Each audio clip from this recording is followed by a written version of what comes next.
14 yoshli pokistonlik Ali ismli yigit PUBG o'yinida doimiy yutqazganidan va onasining doimiy tanbehidan sabri tugab, butun oilasini otib tashladi. Ya'ni ikki singlisi, akasi va onasini o'ldirdi. Sud unga butun umrlik hukmni berdi.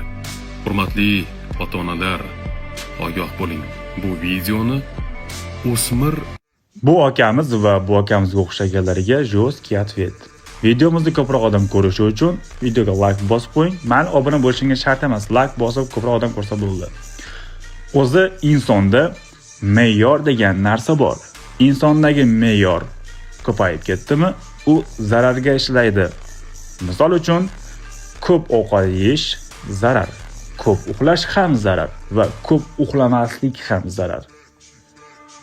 Aqlingizda juda ko'p narsaning me'yorida oshgan zarar, hamma narsada. Ko'p trenirovka qilsangiz ham zarar. Tanaga bu nagruzka. PUBG'da ham me'yor degan narsa bor.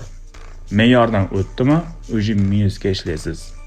Asab ketadi, zreniya ketadi, xullas ko'p narsa. O'zini inson kontrol qilish kerak. U bola kontrol qila olmagan bo'lsa, me'yordan o'tib ketgan bo'lsa, bunga aybdor o'zi. PUBG emas. Qisman ana shu o'lib ketgan ota-onasining ham aybi bor. Farzandiga e'tiborli bo'lmagan, ko'proq vaqtini nimaga sarflayapti, qaramagan. Shuning uchun me'yorni bilaylik bo'ldi.